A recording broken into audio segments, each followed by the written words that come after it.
This is the second installment of The Bad Word with David Shelton, and I am your host, Donald Trump, and you're all fucking losers.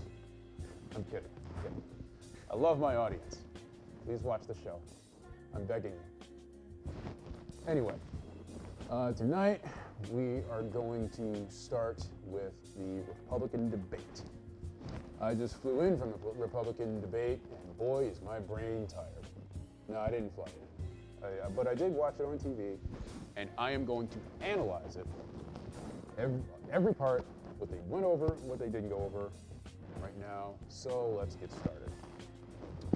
Now, the first talking point of the debate was that people outside of the U.S. do not respect the U.S. And I wonder why. Maybe it's because of the racist billionaire we have running for president. Maybe it's because we bully everyone into accepting our way of life. Maybe it's because we have a racist and an uneducated populace that think their president is a Muslim, atheist, socialist, and two of those words go together like peanut butter and petroleum jelly. We don't mandate maternity leave for women. We've yet to have a woman president, though that could change in 2016. We're supposed to take the lead on the issues of the world, and yet on the most pressing issue of our time, that being climate change, half of the people in this country don't even believe it exists.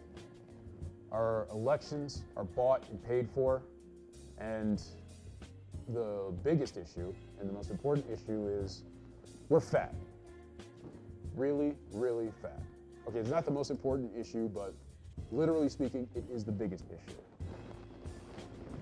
They talked about rebuilding the military that has a near $765 billion budget is apparently too weak to them. Now, to put that into perspective, that it has the second highest budget next to Social Security, and the budget for the U.S. military is bigger than the Health and Human Services budget, Housing and Human Development, and Education combined. Also, the United States spends more than the next 7 countries combined on defense. And that's only accounting for $610 billion of it. There's another $150 billion of it that was unaccounted for, that honestly, that would probably be more than a few other countries after that. Another talking point was that Planned Parenthood is evil, and that government money shouldn't go towards abortions, even though government money doesn't go towards abortions. And only 3% of Planned Parenthood's operations pertain to abortions. Everything else pertains to women's health and education, as it should. And they also brought up the tapes of Planned Parenthood apparently profiting and selling fetal tissue. But what they failed to mention, and what the moderators failed to call them on, was that those tapes were fabricated. Yeah. And then another talking point was that Mexicans need to get the fuck out of the U.S. Now, most of the immigration talk was simply to build a wall and keep all the sticks out. Trump's immigration plan, which doesn't just include building a wall, but also making Mexico pay for that somehow, and also deporting 11 million people. That is one of the problems with the Bible. Yes, I know this has nothing to do with this, but it's stories like Noah's Ark that give people unrealistic expectations that they can put millions and millions of people and things onto a boat, or just somehow get millions of people from one place to another. But I digress. The next thing they went over was that drugs are bad. Of course. Most candidates took a fairly hard-line stance against legalizing marijuana. Some were a little bit more lenient, and they were only against legalizing marijuana for recreational. They were only against legalizing it for recreational purposes. And some are okay with legalizing it for medicinal purposes. Some people, aka Jeb Kush, admitted to smoking it 40 years ago, although he would not admit that his mother smoked it when she was pregnant with his brother.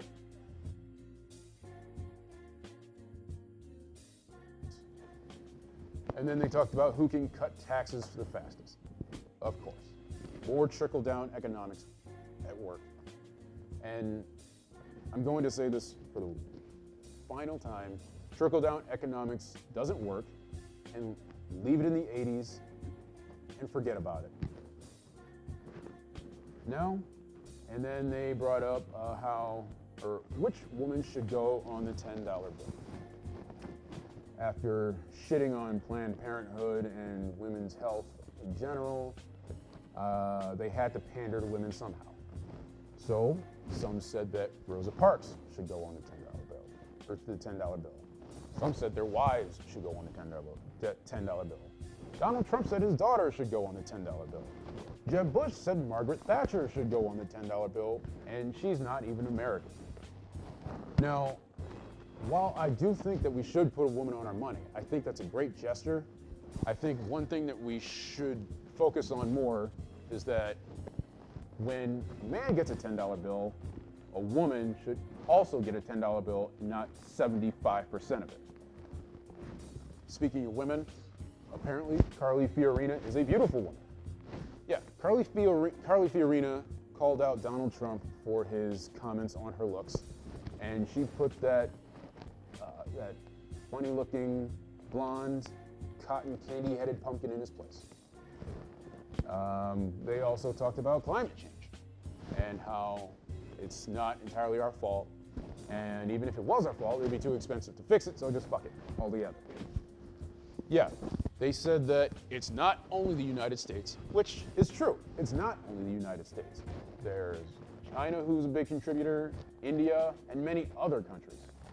But the thing is that if you want people to take you seriously, as they do, they want to make America great again, and they want people to take the U.S. seriously, you have to take the lead on issues like this. Now, it is true. Now, it's going to cost money. That's true. And they weren't 100% wrong when they said that people would lose jobs. They were only like 90% wrong. Now, the president's clean power plan could force inefficient coal plants to close. So technically, people will lose jobs from this. And the coal plants are already facing competition from cheap natural gas and EPA rules that are targeting mercury pollution. But if we would have just updated the regulations ahead of time, and if we would have done that, fixed the problems as they came, we wouldn't have this problem in the first place. But there is good news about this. There's an analysis that said that even though electricity rates will rise in the next 15 years, the efficiency of electricity will also rise and will subsequently lead to an 8% decrease in electric bills. And the savings from that could add up to $37.4 billion by 2020. So like I said, they were only 90% wrong, and for the GOP, that is pretty damn good. Now, on to what wasn't talked about. So basically, everything else of utter importance. They didn't talk about racism in America. They didn't address the Black Lives Matter movement. They didn't address Ahmed Muhammad. They didn't address rising college tuition costs. They didn't address the college loan bubble. They didn't address the women's pay gap. They didn't address the wage gap between the rich and the poor, nor did they address the obscene amounts of money in politics. But at least we have a clear-cut winner of who won. Yeah, Carly Fiorina. Everyone, all of the news pundits, everyone agrees that Carly Fiorina won this debate. And the polls show that. She's now up in the polls. Ben Carson is down, Donald Trump is down. Between Donald Trump being put in his place by Carly Fiorina, between his rivals standing up to him and going jab for jab with him, he took a slip down in the polls. Ben Carson didn't do well either. There was a point in time where Ben Carson didn't say anything for the debate for 30 or 45 minutes. But to be fair, the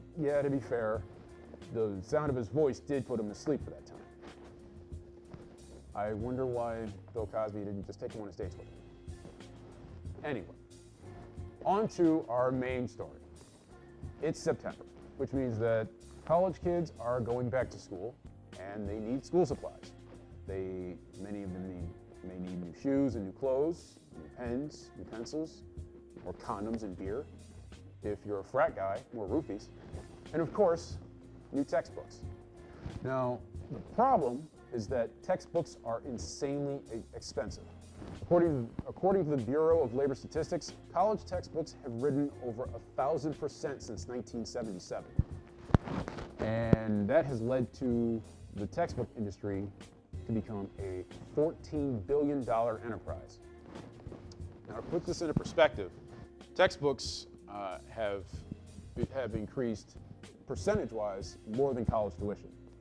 And we have people turning to porn to pay for college tuition. And that isn't a joke. There's a woman named Belle Knox who goes to Duke University who started doing porn to pay for her $60,000 a year tuition at Duke University. And if you have to suck dick to pay for tuition, imagine what you have to suck on to pay for books. Now, of course, there are alternatives to the expensive prices of the bookstores. You can rent, you can buy from online vendors that aren't affiliated with the bookstore, but sometimes you can't do that because sometimes books can come with a CD-ROM or a certain code that you need to have access to your homework or anything else that pertains to the class. And if you don't have access to that, then you're going to fail. In 2014, the U.S. Public Interest Research Group found in a survey that 65% of students at some point had decided against buying a textbook due to its high price. And of that percentage, 94% believed that the decision to not buy the textbook was negatively going to impact their grades. And then another 48% said that the textbook costs were a factor in both how many classes they took and which classes they took. And it's been noted that in another survey of college CFOs, they said that 56% of textbooks are transacted through financial aid. And that is simply a travesty. Now, people are graduating, myself included. I just graduated last May. And a lot of people, much like myself, are graduating with an average of $30,000 in debt due to the combined insanely high prices of the tuition and the textbooks. And that's because you have schools for $200, then we sell the book for only $15 or $20, and then the bookstore resells that book for $100. Otherwise known as the GameStop method. And by the way, GameStop, I haven't fucking forgot about that game I sold you. I bought it for $60 goddamn dollars. I sold it back to you for $10, and then the next week, I saw it again on the shelf for like $30 or $40. I'm sorry. Some old wounds came up. I digress, and I shall move on. Teachers are incentivized to sell books to students, or sometimes they can face stiff penalties if they refuse to do so. An example of this is a man named Mike Tracy. He's an animation professor at the Art Institute of California, Orange County. And he was told to choose a book to sell to his class, knowing that his class, most of his class didn't have the money for the book. He refused. And then he was subsequently fired. And that shouldn't be how a university or a bookstore or a book publisher works, because that's how a drug cartel works. Now, some people are trying to help. There are websites like Boundless.com and Chegg.com that have attempted to lessen the burden on college students by having dozens and dozens and dozens of their books available on their websites for free.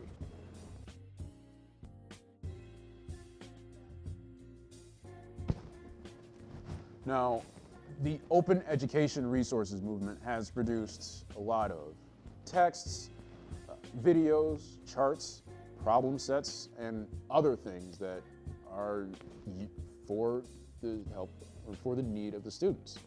and they are trying to make their lives easier. But they need help, which is why in the description of this video, I'll be including the links to the websites cheggtexts.com and boundless.com, because I just graduated college.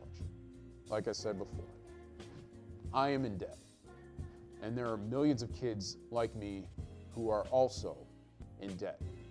There are millions of adults who are now 30 and 40 years old who are still paying off their debt. And I feel like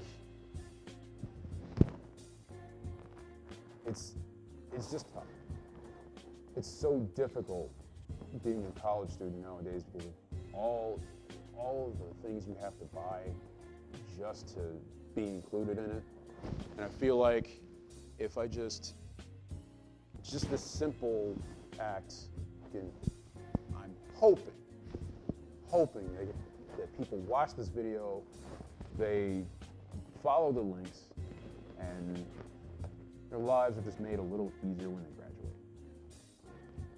Oh well, it's more than the politicians are doing for you. Now, on to the next story. Ahmed Muhammad.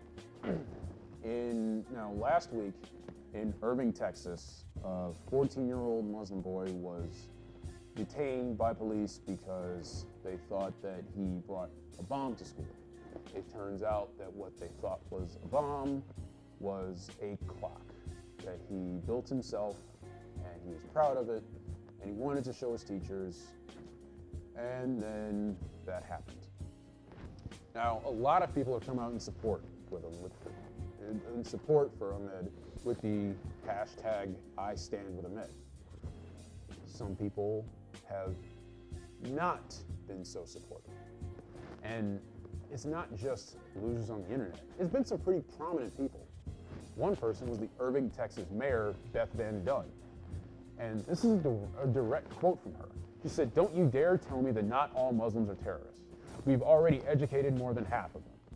She also said that they come here, pretend to be our friends, and then go back and teach others what they've learned with us, so they can become more efficient, more effective in eradicating us. Yeah, this is the mayor of the city where the kid got arrested. I think you can see why. And then Bill Maher. He's one of my favorite comedians. I agree with him a lot. This is not one of those times I agree with him. He said it's not the color of his skin. For the last 30 years, it's been the one culture that has been blowing shit up all over and over again. Except for it hasn't been the one culture that has been blowing shit up all over and over again. There's been another culture that's been doing it. It's ours. Yeah. Remember the war in Iraq, both of them, and what we did in Afghanistan, and all of the dictators in South America and in the Middle East that we've created? Yeah. It didn't just pop up out of nowhere. That was us. Yeah, we are responsible for the threats that we're afraid of. ISIS, the Taliban, Al-Qaeda. We did that. And it was the last guy who was in office, thank you, President Bush, who's pretty much directly responsible for ISIS. So my thing is,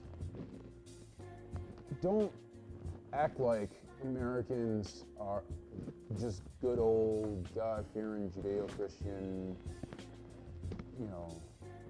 salt of the earth people. We have a lot of skeletons in our closet. And the sooner we face that, the sooner we can get rid of this problem that is Islamophobia. And a lot of people don't think that Islamophobia exists. And they think that this is justified. Now, to be fair to Bill, he did say that the kid is owed an apology, but he also said that there's a reason that they jumped to the conclusion that they did. But if you look at domestic terrorism, 48 Americans have been killed by non-Muslim extremists since 2001, after September 11th. And most of those extremists were right-wing Christians. there's only been 20, there's only, and I don't mean to say only as if it's minuscule, it's definitely bad, but in comparison, there's only been 26 Americans killed by quote unquote by self-proclaimed jihadists. So if Americans have killed 48 people and jihadists have killed 26 people, who's the real fucking danger here? And for those people who don't believe that Islamophobia exists in America or that it's justified, well, let's read some statistics. Only 37% of Americans have a favorable opinion of Islam. And that's the lowest rating since 2001, according to a 2010 ABC News and Washington Post poll. According to a 2010 Time magazine poll, 28% of voters do not believe that a Muslim should sit on the U.S. Supreme Court. And nearly a third believe that they should be banned from running for president. But we already have a Muslim president. What up, Obama? No, I'm kidding. He's not really a Muslim. But people think he's a Muslim. That's the sad part. There was a guy at a Trump rally who accused the president of being a Muslim. And did Donald Trump defend him? No, of course he didn't. His response was basically this. And there's more statistics after that. There's the proportion of Americans who say that Islam has little or nothing to do or nothing in common with their own religion has increased from 59% to 70% since 2005. Now, that could be because of the rise in atheists and agnostics since then. Shout out to all my non-believers. I love you all. A hell of a lot more than that imaginary God in the sky does. Thank you. But a USA Today poll and a Gallup poll found that 22% of Americans don't want a Muslim as their neighbor, even though in neighborhoods where Muslims live, property values are the highest. 39% also say they favor requiring Muslims, including U.S. citizens, to carry around special identification. And that's just wrong. The reason that's wrong is because that hasn't been done for, I don't know, around 70 years in Europe in the 1930s and 40s. If you see what I'm getting at here, cough, cough, Nazi Germany, cough, cough. I don't want to go back to Nazi Germany. And I don't think that anyone in their right mind does either. Unfortunately, the problem with this country is that a lot of the people who live in it and a lot of the people who run it aren't in their right fucking minds. Now, to talk about this story, a good friend of mine, he goes to my alma mater. He is a junior now, very intelligent young man. My guest is Abood El-Ashram.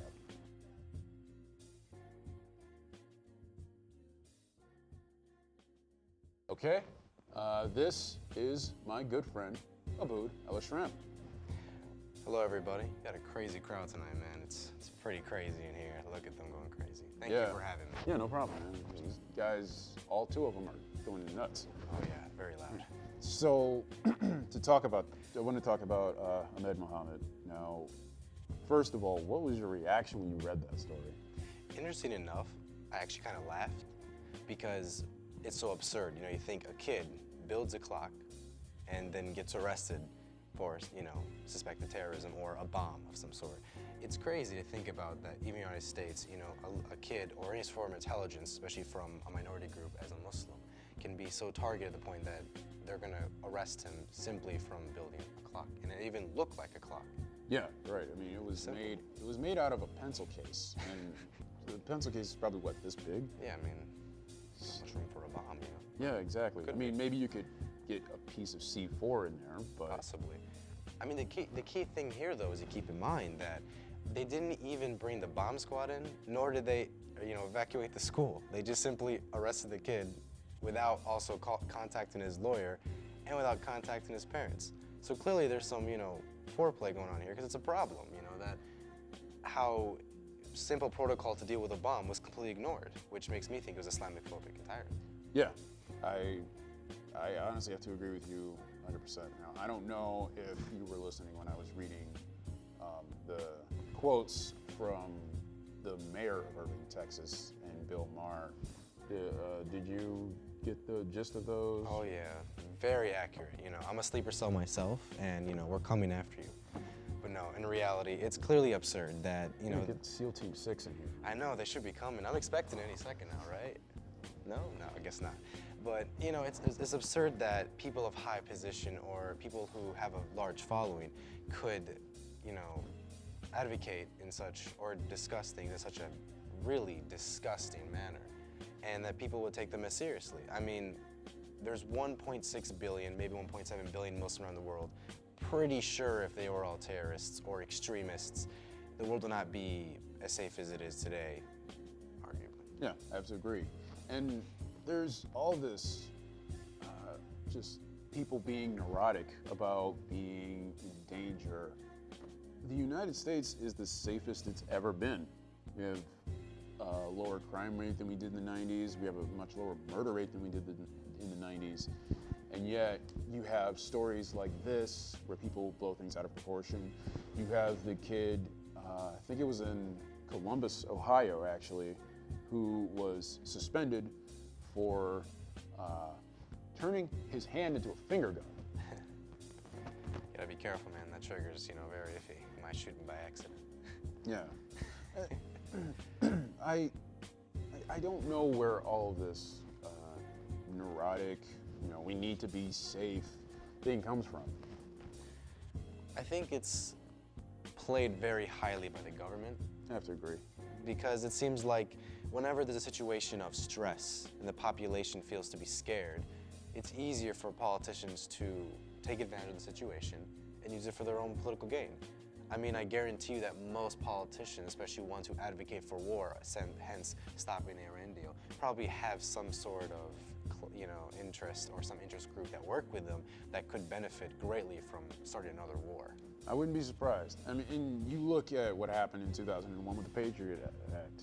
You know, yeah. That was the perfect time for that. We had just taken one of the worst tragedies in American history. I mean, well, I don't know if I call it the worst. I mean, Pearl Harbor was pretty bad. You know, Obama getting elected is pretty bad too. Yeah, you know, slavery and just, well, everything that happened between the period of 1900 to 2015. But, you know, I don't get it. Like, we're safer than we've ever been. And I get that the tragedy was bad and something had to be done, but I feel like spying on American citizens, you know, not allowing them their due process as with what happened to Ahmed, reading our emails. I mean, I honestly wouldn't be surprised if the government knew what kind of porn we liked at this point. Oh, that's bad for me. Oh yeah, I know it's bad for you. I don't want you to give away anything. I don't want to give details, but I'm sorry, Mom. But yeah, it's interesting because it's like the narrative continues to be that we're under attack, we're under attack, we're under attack, yet we're the ones attacking. Exactly. And I mean, I always talk about the drone strikes in Pakistan, for example. I mean, how many innocent lives are being taken from that simply because they want to kill one terrorist, so they take 20 innocent lives? Yeah, exactly. Things of that nature. It's really showing that we've become so blind with our fear that it's going to backfire. That now, much of the world is starting to grow to hate the United States. Yeah. And it just keeps getting worse and worse and worse. You know, it just simply has to stop at some point. I agree. Anything else on this? No, I mean, you've handled it pretty well. I think Ahmed's getting a lot of reward from it. I mean, if you have paid attention, Microsoft has given him a lot of gifts. Obama contacted him. Microsoft? Facebook. Oh yeah, they gave him like a bunch of free things to help him like use his creativity. You know, hopefully not for the bad reasons, of course. But true. We'll find out soon enough, I guess. Yeah. But, yeah. but you know, so he's definitely getting a reward out of it. But hopefully soon enough we'll be able to overcome this bigotry and focus on what actually matters, and that's, you know, helping each other grow. All right. Well, you heard it from the man himself. That is our show for tonight. Thank you to whoever ends up watching this.